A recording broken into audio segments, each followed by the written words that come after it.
Okay, so this is week 9 of our revision challenge, and this week we're looking at adjectives to describe personality.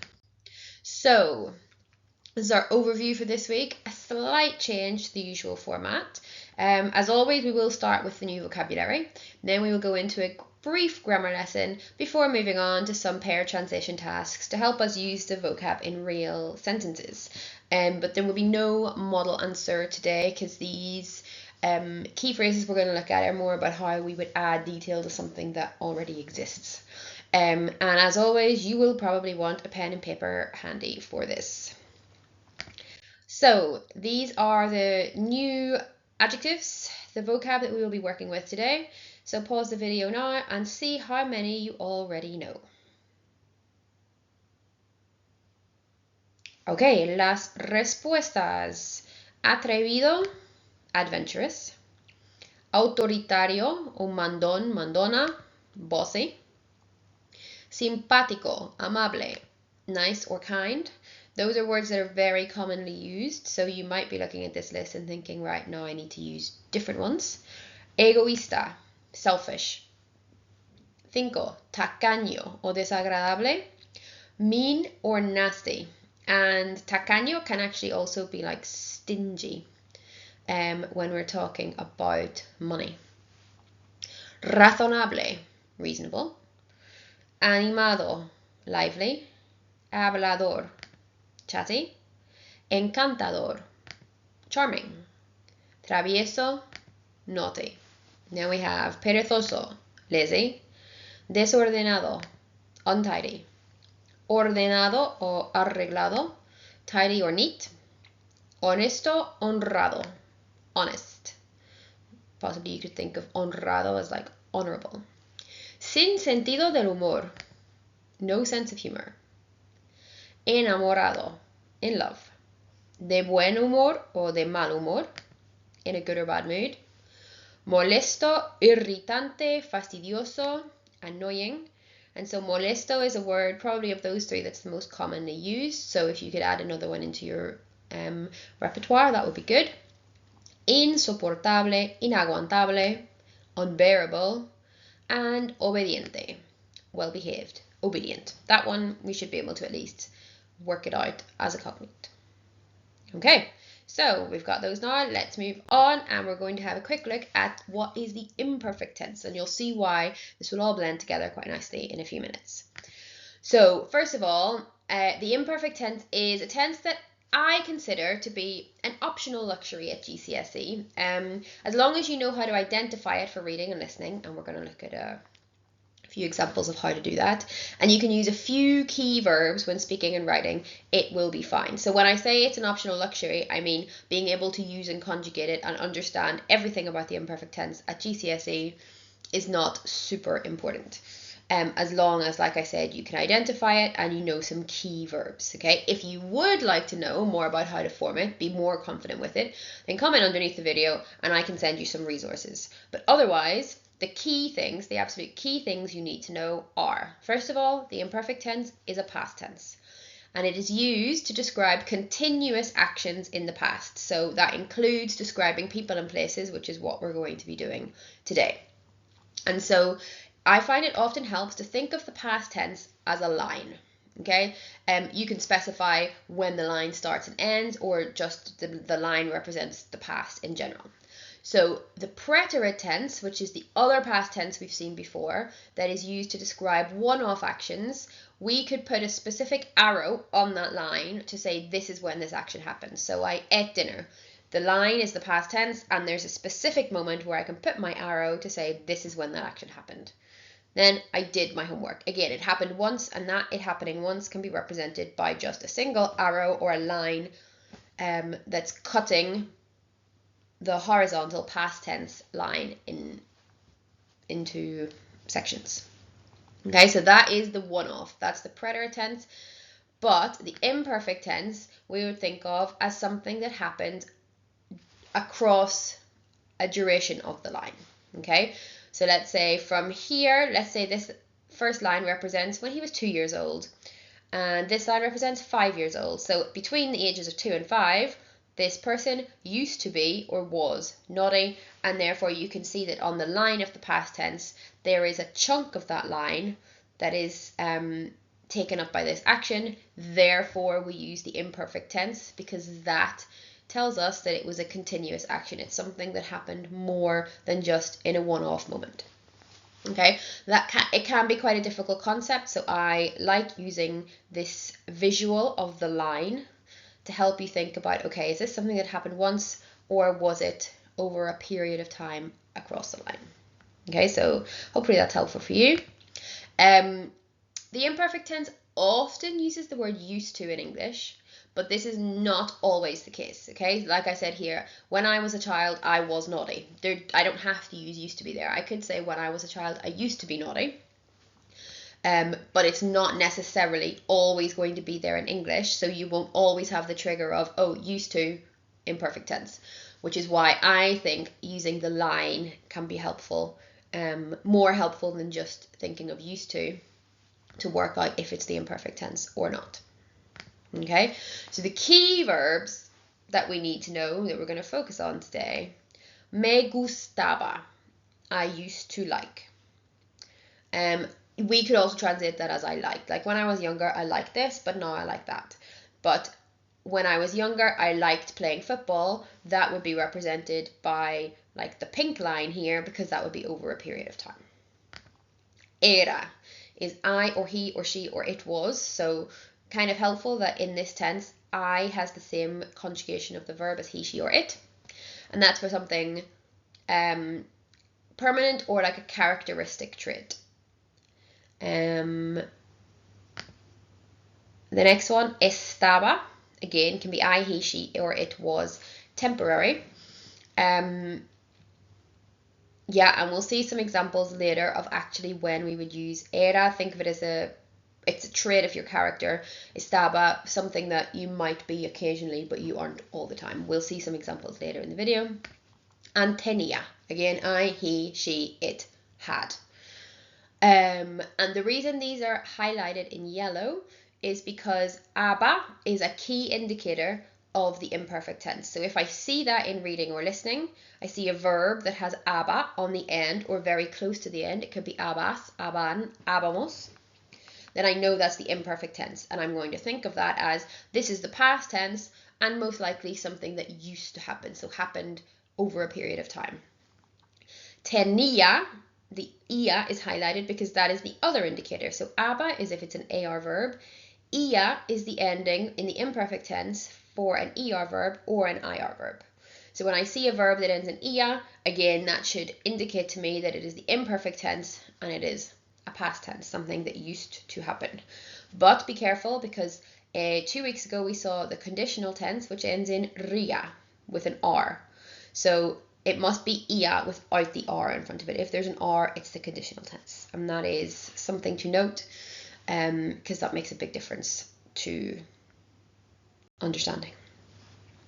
Okay, so the key phrases in the imperfect tense that I teach my students are these.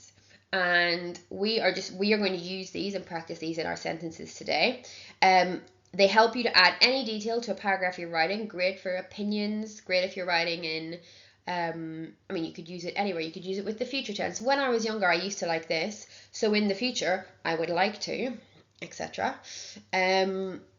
Just what you need to make sure is that if you're going to use them as set phrases, you need to make sure you've learned them properly, you know the spelling, you know the pronunciation, because otherwise you don't get the credit if you're only half remembering it. So make sure you can use it accurately. And the 3 phrases are: Cuando era más joven, yo era. So when I was younger, I was. The yo is in brackets there just because it should be clear, but era could be I, it could be he or she, so we might want to include the yo to make it clear. Cuando tenía something años, yo era. Again, the brackets, there should be around yo, not the era. So when I was this many years old, I was whatever. And remember that in Spanish, when they talk about age, they use tener, not era. And the final one is the one I like the most. Cuando era más joven me gustaba. When I was younger, I used to like this thing. The thing needs to be a noun or an infinitive verb. Pero ahora prefiero, but now I prefer something else. Again, noun or infinitive. Okay, so those are the three phrases that we're going to use in our paired sentences now to translate. So we're going to practice our key vocab and our key imperfect tense phrases in our paired translation. So as always, I'll show you a sentence in Spanish, see if you can translate it into English before the answer comes on the screen. And then we'll do a really similar sentence from English into Spanish to really help it stick. And there are 5 pairs in total, and as always, the answer to the first one will disappear before you do the second one. So you do need to be clued in, be focused, so that you can use the answer to 1 to help you with 2, but it won't be there for you to just read. So, sentence 1. Cuando era más joven, era muy travieso.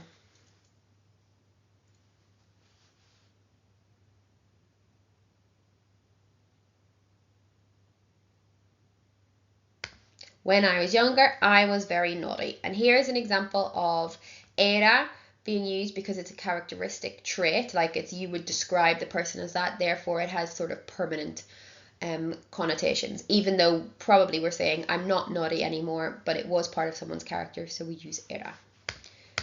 Number 2. When I was younger, I was very annoying.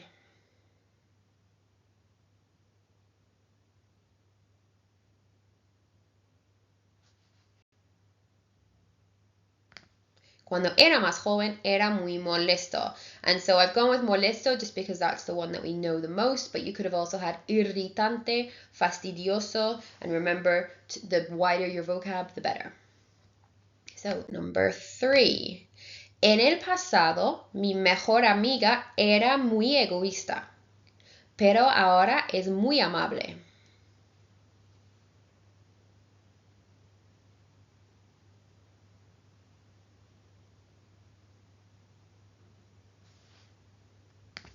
In the past, my best friend was very selfish, but now she is very kind. Using amable over simpático, because simpático is one that is used a lot more. So we want to differentiate ourselves from the crowd where we can. In the past, my best friend was very bossy, but now she's very charming.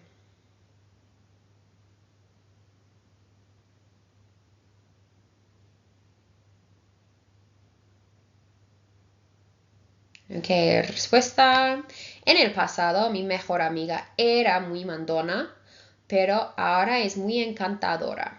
And here we're just adding the A's on the end because assuming we're talking about she, feminine. And mandona, encantadora, definitely less common adjectives.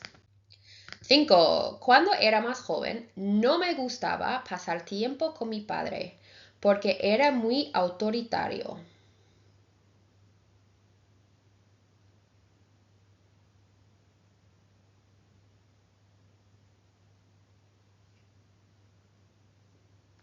So when I was younger, I didn't like spending time with my dad because he was very authoritative. We could also go with bossy, but bossy it's not really how you would describe an adult, especially a parent. You're more likely to describe a sibling as bossy, but a parent possibly as authoritative. So just explaining the use of the English there. And next one, when I was younger, I didn't like spending time with my grandpa because he was very stingy. So when we went through the vocab earlier, I said it could be stingy, but on the table it said mean, so if you can remember what that word was.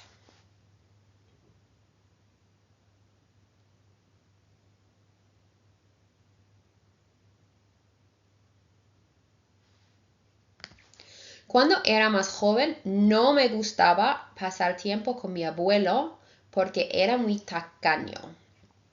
Okay, so tacaño, like we saw earlier, could be mean, could be stingy. But it's a really nice adjective to use because it's very uncommon and very idiomatic Spanish, kind of one you would hear a lot. Okay, 7. Cuando era más joven, siempre estaba de mal humor.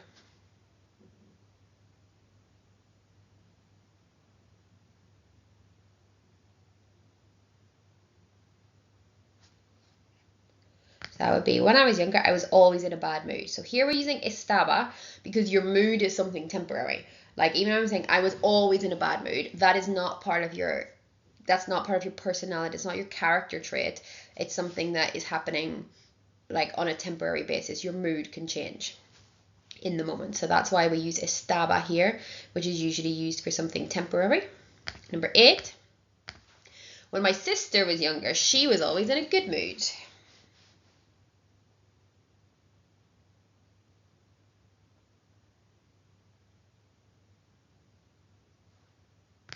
Cuando mi hermana era más joven, siempre estaba de buen humor.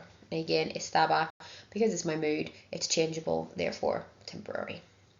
And the last sentence is número 9. Cuando tenía 10 años, mi madre dice que yo era muy perezosa.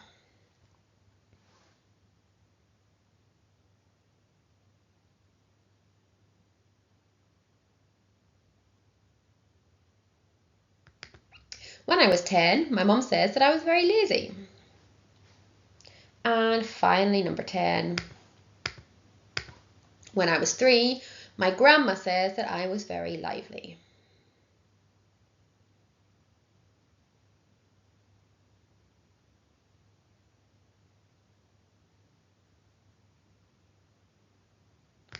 Cuando tenía 3 años, mi abuela dice que yo era muy animada. There we go. So, my challenge to you this week is to start adding these phrases into your speaking and writing, and to use at least 3 new adjectives in your spoken and written work. And remember that using uncommon vocabulary is one of the criteria on the mark schemes, so the wider your vocab, the better. And these are the key phrases in English, so just before we finish, check, can you translate these into Spanish? And thank you for your attention.